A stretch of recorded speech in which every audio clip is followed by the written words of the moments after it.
দুই সতীনের তাণ্ডব শুরু। দুই সতীনের তাণ্ডব শুরু ভাই। এই নির্লজ্জ দুই কালনাগিনীকে যদি শাকিব খান ভাই এক জায়গাতে বেঁধে পাছার উপরে বাড়াতো তাহলে সব থেকে বেস্ট হতো। শাকিব খান ভাইকে আমি বলবো আগামীতে আপনি এই রিস্কটা নেবেন ভাই। এই মুহূর্তে টান টান উত্তেজনায় চলছে অপু বিশ্বাস এবং বুবলির ঘরোয়া ম্যাচ। আর সেই ম্যাচে রেফারি হিসেবে তৃতীয় বিয়ের জন্য আরো এক ধাপ এগিয়ে গেল আমাদের মেগাস্টার শাকিব খান। দুই সতীনকে আজকে ঝেড়ে দেব। দুই সতীন কি শুরু করেছে ভাই রে ভাই। আজকে ঘটনা ঘটেছে একটা ভিন্ন রকম।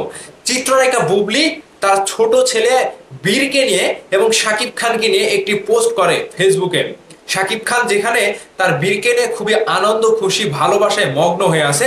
এক কথায় ছবিগুলো বেশ দারুণ ছিল, অসাধারণ মুহূর্তে ছিল। বুবলি তার ক্যাপশনে লিখে family where life begins and love never ends, মানে ভালোবাসা কখনো শেষ হয় না। আর তার পরপরই কিছুক্ষণ পরেই, কয়েক মিনিট পরেই অপু বিশ্বাস পাল্টাপাল্টি আরো একটি পোস্ট করে আবরাম খান জয় এবং শাকিব খানের শুয়ে থাকা অবস্থায় কিছু ছবি। সেখানে বুবলির পরিবর্তে অপু বিশ্বাস ক্যাপশন লেখে বুবলিকে একটু অন্যরকম ভাবে খোঁচা দিয়ে অপু বিশ্বাসের ক্যাপশনটা এরকম ছিল, বাবা এমন একটি শব্দ যার সাথে সন্তানের বন্ধন, কথায় কথায় প্রমাণ দেওয়ার কিচ্ছু নেই, তাও বাবা ছেলের প্রতিদিনের এই খুনসুটি আর মমত্ববোধ চলতেই থাকবে আর এই মুহূর্তগুলো ফ্রেমে আটকে থাকবে। বুঝতে পেরেছেন খোঁচাখুচি কোন জায়গাতে কেউ কাউকে মেনে নিতে পারে না। এক সতীন আরেক সতীনের চোখে বিষ। এক সতীন একটা কিছু করলে আর এক সতীন আরো এক কিছু করে বসে, একজনের থেকে আরেকজন উপরে। বেচারা শাকিব খান ভাই কি করবে এখন বলেন তো?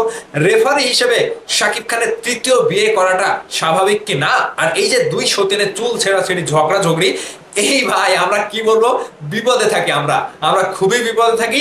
কখন বলে এদেরকে নিয়ে কোন পর্যায়ে কথা বলতে হবে মানে আমাদের আর ধ্যানে জ্ঞানে কোনো আমরা মানে খুঁজে পাই না, বুঝতেও পারি না যে অপু বিশ্বাস বুবলি যা কিছু শুরু করেছে।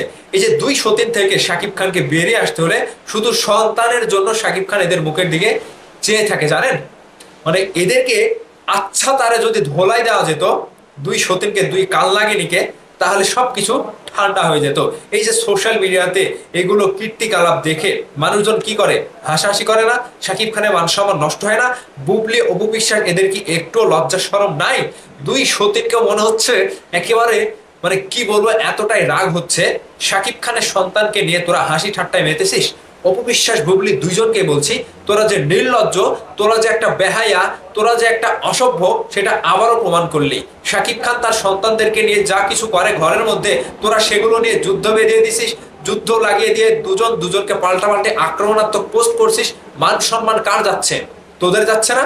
অপু বিশ্বাস বুবলি তোদের দুজনকে বলছি, তোদের তো মান সম্মান যাচ্ছেই, তাতে মেগাস্টার শাকিব খানকে তোরা হাসির পাত্র বানাচ্ছিস এবং তোদের দুই সন্তানকে নিয়ে তোরা হাসি তামাশায় লিপ্ত হয়েছিস। তোদের এই আচরণগুলা, এই বদ অভ্যাসগুলা যদি ত্যাগ করতে না পারিস, তোদের কপালে তো এমনিতেও দুঃখ রয়েছে, এর থেকে বড় দুঃখ রয়েছে তোদের কপালে। তোদের জন্য এই দুই সন্তান ভালোভাবে মানুষ হতে পারবে না। আর শাকিব খান ভাই কত চেক দিয়ে থাকবে তোদেরকে, আর কত চেক দিয়ে থাকবে? একটা মানুষের জীবনে ধৈর্য সৌর্য সীমারেখা রয়েছে, তোরা সেই সীমাগুলো অতিক্রম করছিস, সেই ধৈর্যগুলো ভেঙে দিচ্ছিস। এক কথায় এই নির্লজ্জ দুই কালনাগিনীকে যদি শাকিব খান ভাই এক জায়গাতে বেঁধে পাছার উপরে বাড়াতো তাহলে সব থেকে বেস্ট হতো। শাকিব খান ভাইকে আমি বলবো আগামীতে আপনি এই রিস্কটা নেবেন ভাই। একেবারে দুইজনকে এক জায়গায় এক দড়িতে বেঁধে পেছনে বাড়িয়ে ফাটিয়ে দেবেন, তাহলে এই অপু বিশ্বাস এবং বুবলি উচিত শিক্ষাটা পাবে। কি শুরু করেছে দেখেন তো, সোশ্যাল মিডিয়াতে কি শুরু করেছে এগুলা। দুই সতীনের তাণ্ডব শুরু। দুই সতীনের তাণ্ডব শুরু ভাই। এগুলো নিয়ে আপনাদের মতামত অবশ্যই ভিডিওর নিচে কমেন্ট করে জানাবেন। ভালো থাকবেন, ধন্যবাদ সম্পূর্ণ ভিডিওটি দেখার জন্য।